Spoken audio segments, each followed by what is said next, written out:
Hello, everyone. I had a great conversation with Bill Bice, the big enchilada at Boomtime. We talked about how to build stronger relationships with your prospects so they become customers that are raving fans.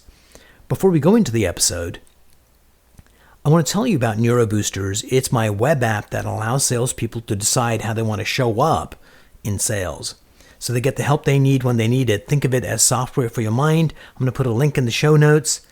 Get ready for another great episode of the No Limit Selling podcast.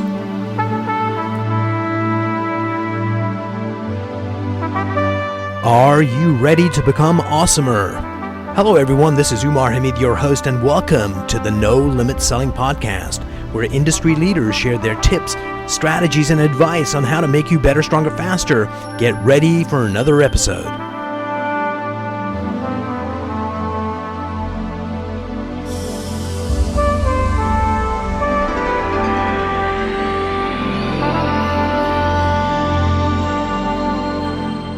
Hello, everyone. Today I have the pleasure of having Bill Bice, the CEO of Boomtime and ZebraWorks, with me today. Bill, welcome to the program.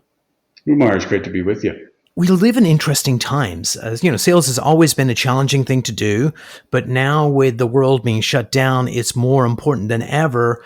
Are you seeing any change in the climate right now in terms of how customers are thinking, reacting? Well, it's been incredible because, the way I look at it is whatever trends you've been following in your industry, the industries of your clients, it's just been all accelerated, right? Wherever you were expecting to be 10 years from today, you're there now. We're all living in terms of the impact on our business 10 years in the time frame of 1 year. And if you look at it that way, there's actually incredible opportunities that come out of that. Give me an example for your company. What's an opportunity that's come up for you guys? Well, we specialize in high-end B2B marketing, and B2B is a space that is traditionally really reliant, particularly on high-value sales, on face-to-face. So you're going to conferences, to trade shows, to events, to networking events. Well, all of a sudden that has just all disappeared. And so, frankly, this has been great for our business because you have to move to our approach to marketing now, since that's been taken off the table. And I don't think there's going to be this pent up demand, and we all want to get back out into the world, but it's never going to come back to the same way it was because we're all learning how to do business with less travel, less expense. In a lot of ways, it's much more efficient. And so let's just take the obvious example of LinkedIn as your replacement for those networking events. And that's exactly how I look at LinkedIn. It's the ideal networking event. I get to meet only the people I want to. I get to do it in the right context. I don't have to eat horrible food while I'm there. It's vastly more scalable and efficient. And so if I've got a niche product and I know who my audience is and I've got a good definition of who I want to get to, now all of a sudden I can connect with every single one of the ideal prospects for my company and then talk to them, forever after. Where I'd like to start this conversation is many of the clients you're working with, I suspect, have been around for a while and are profitable and making money and all that stuff. True statement? Yes, absolutely. And then they come to you and you get them to see the world in a different way. And oftentimes you help them get more strategic with their marketing. What do you think the disconnect is with companies when they don't quite get it and you guys help them? So let's take a look at that first, then we'll go into the platform and figure out, how we can all do better. Yeah, so what often happens is you have a company that has really done all the hard work, right? They take care of their clients, they have referrals coming back in, but things have started to plateau and maybe don't really even understand why that is.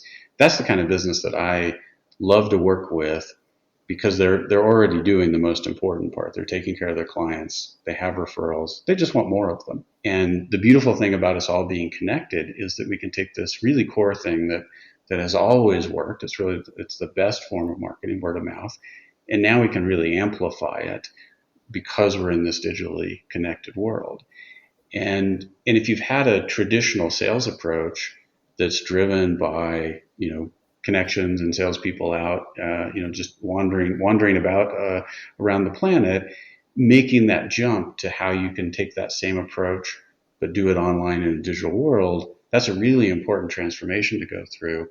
And it can be a pretty dramatic change in the trajectory of your business if you do it well. You've got some case studies online. Why don't you walk us through one of those customers that came in, what they were doing, and then walk us through what you did to help them be more effective? Yeah, and it's really there's a commonality in all of those case studies. So what we're really doing is the same thing over and over again, which is taking it's essentially the techniques out of the challenger sale, which is taking a very consultative approach to sales and using insight and perspective driven content to create sales opportunities that otherwise wouldn't happen. And so the best way to do that is talk to all the clients today, past clients, every prospect you've ever had. If you stay in front of them over and over again, and you move from a model of, instead of selling yourself, and just start sharing expertise that's beneficial to them, it's amazing how effective that is in generating more referrals. And so it's just moving from a sales model to an educational and consulting model. And consultants get 10 times more referrals than salespeople do. So if we move your sales team to taking that approach, it's really amazing how that can change the kind of relationship and the success that your team has. And we're in an age now where, because there's so much information available online, where your prospects are at when you get to them, it's great if you're the leader in your market and you just want to be an order taker and you can be in that position. But we work with smaller companies that just don't have that benefit. So you've got to be part of that process. And this is really the only way to effectively do it. And what you're doing is creating new sales opportunities by changing somebody's perspective about something important in their business. And so you'll see that sort of in every case study we have, of really leveraging what that business's deep expertise is. They tend to be niche businesses where you're working with hundreds or thousands of companies that are very similar. And because of that, when you're sitting down with the CEO of that company, there's a tremendous amount of perspective you can bring to them, because you see it across their whole industry, where they're the CEO, but they're stuck in their one company and sitting there running that business. And so that's the approach that we've just found to be amazingly successful in this kind of high value B2B space. One of the areas that you help people figure out is their website, because oftentimes companies have pretty websites. What are some of the things that you make sure are done properly so the website actually converts visitors to customers? Yeah, that's one of the areas that really drives me nuts, because websites are almost always designed backwards. It's, let's create something that's really beautiful and then figure out how to put our message into that. And of course, it really needs to be the reverse. Let's figure out what we want to communicate and then come up with the best design to do that. And particularly important in that design is controlling the customer journey, because you're going to be telling your story over time. And so a great specific example of this, the second most visited page on your website in the space that we're talking about, it's always the About Us page. So homepage is number one. The first thing that a prospective client wants to know is who's behind the company. So they're searching out to find the About Us page.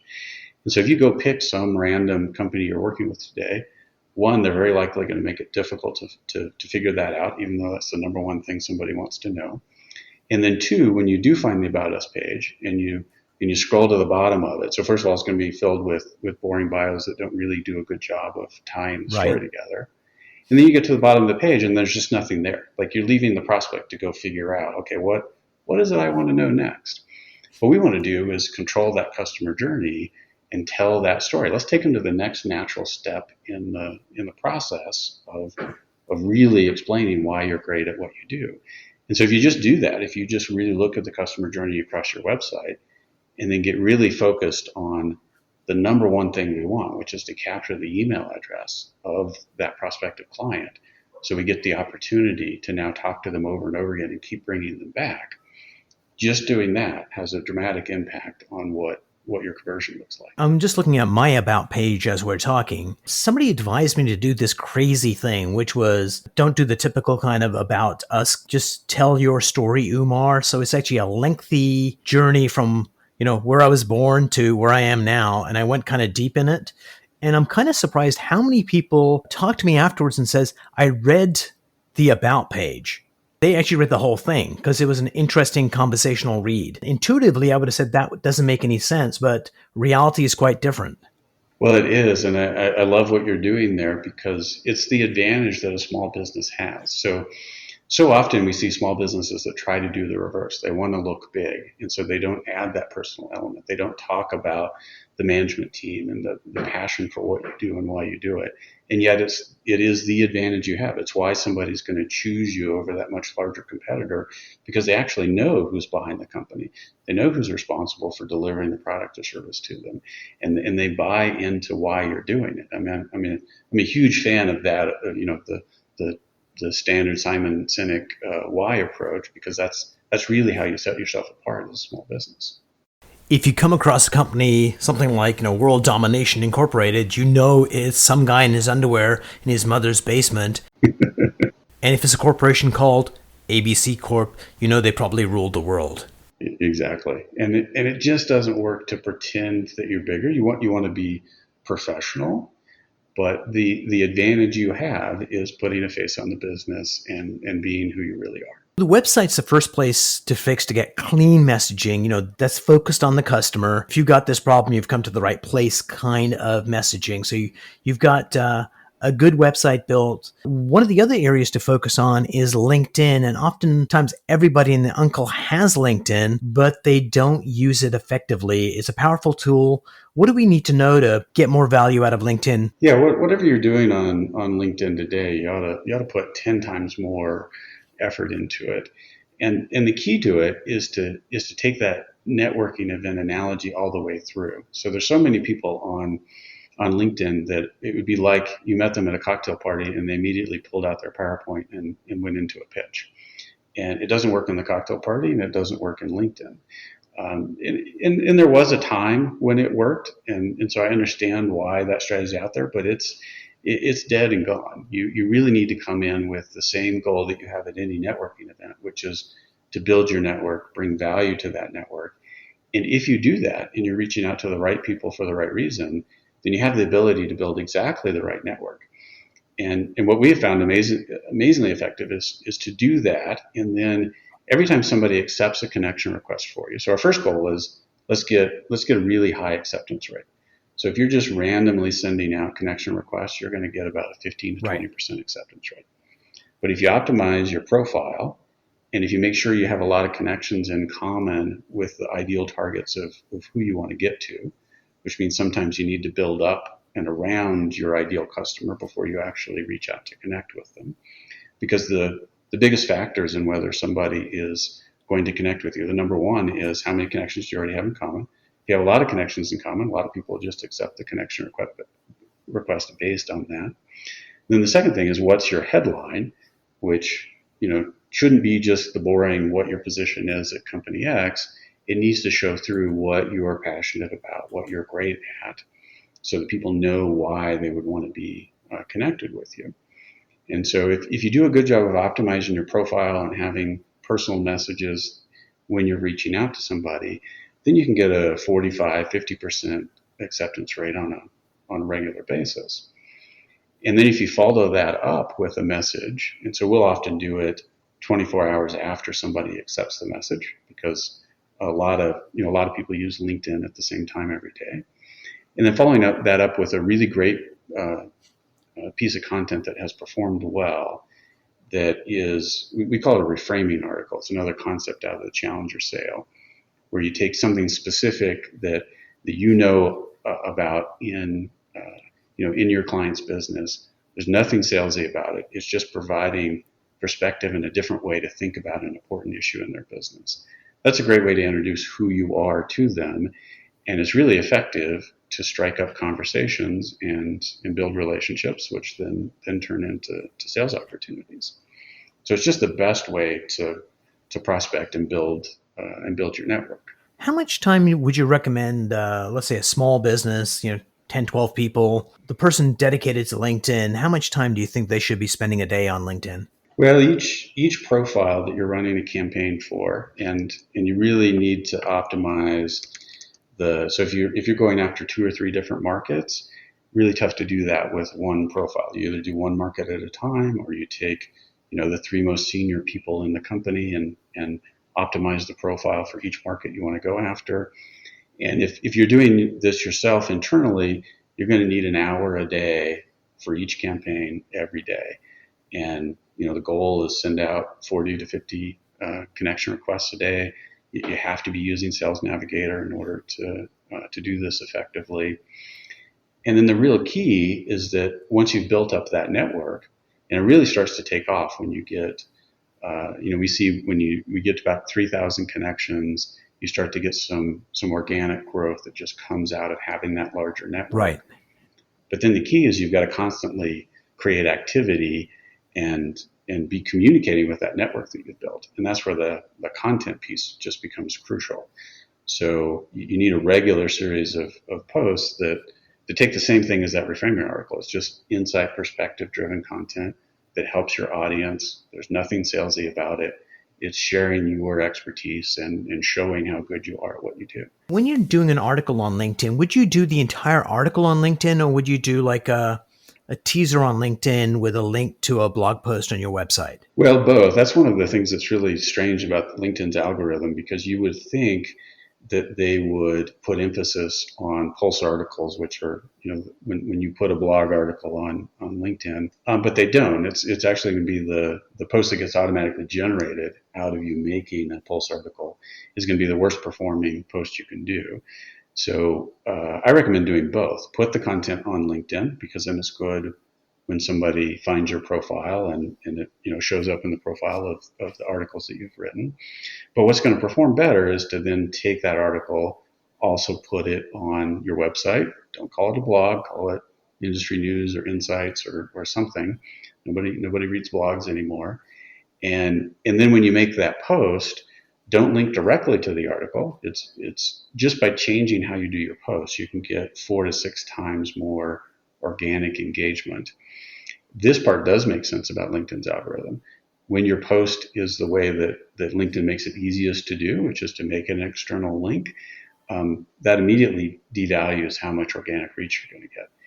And just by taking that same link and adding it to the first comment, you will get four times more organic opportunity for people to link and comment on your article. So 4 times more opportunity for it to take off and get more exposure. And really our goal there is what we call everyday viral. Like, we're not trying to hit something out of the park every once in a while. We want a regular flow of content that gets a nice level of exposure to this very specific audience that we care about. We've been speaking a lot about content. People tend to feel very protective about their expertise. Like, this is my expertise. Somehow it's magical and wonderful, and I don't want to give everything away. What we need to do is share our best stuff in the most powerful, compelling way. And I think that generates a lot more business than being stingy about it. Oh, absolutely. I mean, it is magical and special, which is why it's your best sales tool, and it's why you have to give it away. And so whatever you think is the most valuable advice you have, that's what should be the cornerstone of your content strategy. And that's what you've got to give away for free. It's the best marketing you can do. Your clients still aren't going to want to do it. You can tell them everything about how to do it. They're still not going to want to do it. But now they're going to know you really are the expert, and they're going to come to you to actually get it done. So, Bill, what are your thoughts about, certainly you can write an article that is very formal and very proper, and you can also write an article that is very conversational and casual. Still good content, but just the way it's delivered is more if you and I were sitting at a coffee shop and we're having a conversation. Any thoughts on which one performs better? Well, I think getting the voice right for your business and the management team at the business, right? It's much more effective to do this with the management team. Everybody would prefer to connect to the CEO and the president. And so you run it for the management team, and you create sales opportunities that you hand off to the sales team. So getting that voice right is crucial. In general, the more conversational approach is what we see being more effective. The key is to always be testing.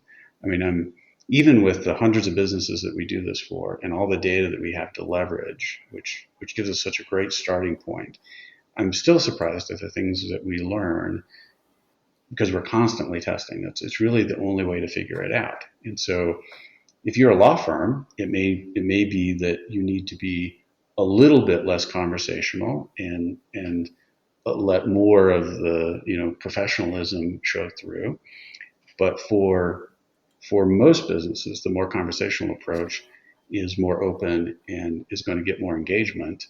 And that's what we're after. Right? The reason we're doing all that testing is to figure out what gets us the engagement. And if we follow that through and see how people are using the website, once we get them to the website, understand how that customer journey is working, then that engagement is going to turn into sales opportunities. Brilliant. Because I think at the end of the day, it's if you can connect human to human or humanize your organization, people want to do business with humans and not so much entities. Yeah, absolutely. And I think that's the advantage we have as small businesses. And so video is a great example of that. Like one of the great ways to get more leverage out of your content. And this is a tough thing to get the management team to do. But we don't need high production value. In fact, it works better without it. So you sitting at your desk with your iPhone, talking for 60 seconds about the same thing that you have an article going out about is just a great way to get more leverage out of that same content. Definitely. Bill, if you were advising a brand new company that's starting up to get all of this stuff right, what advice would you? What are the top 3 things you would get them to do? Well, so the biggest mistakes that I see over and over again. So one is talking about yourself, which just doesn't work. The only thing that matters is what your audience cares about. The biggest problem in really every business, but it's particularly true in the startup, is consistency. It's the hardest thing about marketing. I mean, most companies' marketing is really just a series of random acts of marketing. Right. And it's why marketing is so tough. It's why we all have this experience of spending money on marketing and not getting results. Because the only way you get an ROI is to pick a strategy and stick with it long term. And so I just see this over and over again where, the first 6 months are laying a foundation and often you get lucky and have some nice results, but it's really a year in where you really start to see the value of what you've created. And that's a tough thing to do if everything you've ever tried before for marketing was this sort of one-off thing that didn't work that well. And so the biggest problem that a startup has is you do these things and it starts to work. And because you're all doing it yourself internally, it does work. You get business, and therefore the marketing gets ignored for a while, and then things slow down again, and you just end up in this cycle that you never break out of.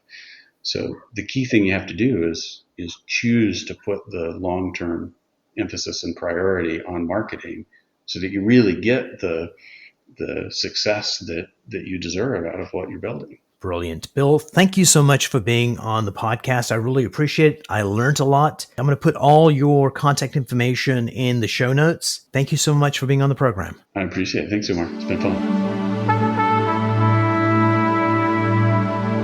If you enjoyed this episode, please go to iTunes and leave a 5-star rating. And if you're looking for more tools, go to my website at nolimitselling.com. I've got a free mind training course there that's going to teach you some insights from the world of neuro-linguistic programming, and that is the fastest way to get better results.